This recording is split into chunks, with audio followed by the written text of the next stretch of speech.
Zambia and like Zimbabwe for just like natural wonders. You're just like, wow, this is insane, right? You've got like Mosio Tunya, also known as Victoria Falls, which we will not acknowledge that name, but you know, the waterfalls, and like you've got, it's just like so amazing. You feel like you're like one with nature at all times, right? Just absolutely stunning. Of course, Ghana. Wow. Food. I was getting there, Whoa, first of all. Relax your body. It almost felt... Relax your body. So Ghana has some of the best food, I would say, on the continent. I'm with you. I absolutely feel that way. In the world. Yeah, it does. And it also feels, and I will say this, being that I'm like Caribbean also, it feels the closest to home. Same. Like Nothing there felt like what weird part of the or Caribbean? foreign. My family, Puerto Rico and Barbados. Jamaican. So for us, the food, I'm like, oh, I eat this. I was like, okay, I do this. I can make this. I got this. This is delicious. Very similar. This feels like home. The people also are lively and loving and warm. One of them not so much right now, but the rest of the country is great. I mean, also too, I think being like, you know, I have so many Nigerian and Ghanaian friends that like, it also just felt really like home. It felt so like nothing felt foreign or different or like, you know. What about South Africa? Okay, so South Africa. Here's the thing. I never pull any punches. I always try to be honest. South Africa, Cape Town specifically, is one of the prettiest places on earth. Fact. It's very white, so that doesn't feel like Africa to me. So the reason why I moved, everyone's like, why did you move to Cape Town? It's tempting. Super tempting. It's super tempting. I'm like, I can just put my money here. But then I'm like, okay, I'm playing myself. So total hypocrisy, right? So, but it's like gorgeous, right? But it's like they always take the best stuff, right? It's like it's just like you got beach, it feels like California in the sense where it's like you could be up in the mountains in snow, you could be on the beach in crystal clear water, you could be at the wineries. Like Cape Town's just stunning. Joburg has a lot of culture and a lot of vibe. It's just not the safest. But like music, when I think about like for me as an artist, like every time I'm there, I'm just like the music is like electric, right? So there's that. Zanzibar is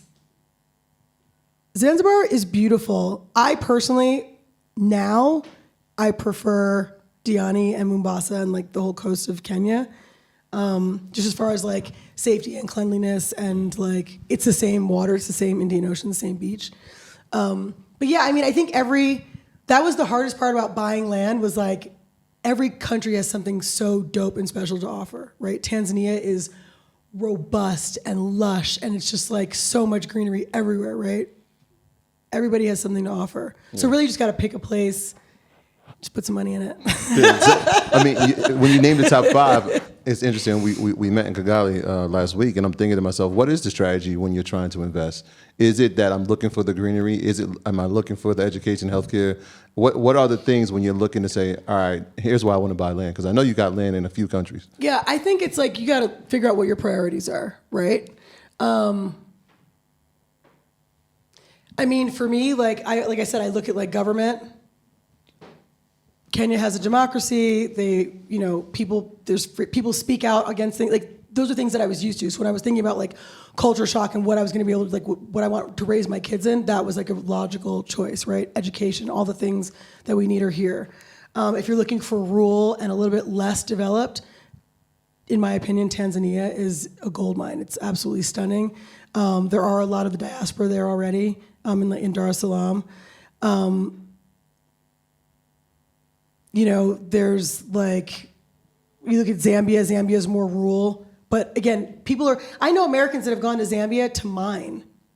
Brilliant. I'm not a miner, but it's brilliant. Do you know what I'm saying? Like that just wasn't what I was going to do, but I get it. So when you look at things like that, like they're coming and they're putting money in. Zambia has tons of copper and all kinds of other stuff, right? So it just depends on what you're into. The easiest countries to buy stuff in, though, is definitely, Rwanda, without a doubt, in the sense that they have a no nonsense policy, right? So you're never going to be taken. Like it's not going to happen. You put your money in, you're going to get what you put your money in for. Kenya, I think it takes a little bit longer, but it's like really straightforward. They're like, these are the things you have to do, and it's like no games, right? So that makes sense. Tanzania is a little bit harder because they want someone from, like if you don't have people there, they want someone from Tanzania to be part of the business with you. So that's a decision you'd have to make, right? every country has something. You know, there are certain countries that will work with you. They just want Americans to come, and they understand the power that we have, our buying power, and that will bring others. Zambia is one of them. You know, like they want to play. They want to play. So they're like, what do we do to help you? So it just depends, you know? Kenya, to me, like I said, as far as like being a first time, it was the easiest, like, this all made sense to me. Like I understood all the process. There's, like I said, only a few things that I thought were like, I don't know if I want to send them that money. You know what I mean? Like, but then I did it and it was like totally legit. And I asked around before I did it and they were like, no, that's the way we do it here. Because I was like, is he just trying to get me to send him money? You know, but then once I did, I was like, okay. I mean, it wouldn't be the first time, right? So you'll send the money trick. So let me ask you this: as far as you doing a lot with real estate, right? From the agricultural standpoint, investing, anything in the entrepreneurial space, like business outside of real estate? Well, yeah, I've built 2 apps since I've been here. We'll talk about that. Well, the first one is something called Check. It's a security app, actually. It's just sort of one of the things I noticed about like all of the buildings here. They have a very like antiquated system where it's like it's a book. I just thought like I don't want to write all my information on this book, so it's really just a simple way to kind of streamline. Check-in process. Yeah, because everybody has a check-in process here, right? So things like that. And then the other app it's in the works right now, but it's another kind of like a work app, right? Because when I came out here, I was like, well, how do I find a nanny? How do I find a housekeeper? How do I buy a car? Because kind of all those things, right? So it's like sort of an information hub for people like me that would need help finding these things, you know? So they don't have anything like that here. So when I came and I was like, well, how do I find a nanny? They're like, oh, the UN has a bulletin board. You have to go and look. And I was like, I'm not going to the UN. I was like, I don't even belong in the UN. I was like, how do you even let me in? So you're dark. Yes. Yeah, I was like, that's just not Yes. like, so like, you know, you think about like a care.com type of thing, but like for kind of the whole sort of nannies and housekeepers and gardeners and the things that you need just to like have, like to get your life started, that kind of thing. But when I was looking at, you know, I looked up like Kenyan app developers and like this is young, all Kenyan team of guys that like really inexpensively and affordably built this very proficient app for me. And so it's doable. So I'm doing things like that. I'm in the process of manufacturing my wellness and beauty products here. So that's happening. Well, I can't let you leave without talking about music, right? We were talking before, you're like, I don't have to go to America to make my music. I don't. It's here. I can do it here. It can get mixed and get mastered. Talk about the music. So I started recording my last record in California, and then I obviously dipped. So I had to finish, and so I did the second half of my record all here in Kenya. So I recorded it here. I used a lot of, I used some South African producers. I have an East African engineer. Like it all came together. Everything's here. When's that come out? I am releasing my single this summer. So but then probably top of the year for the whole record. So yeah, I'm glad you talked about the apps too, because that's another thing we didn't talk about. But Kenya is a tech hub of Africa, so that's another thing people need to be aware of.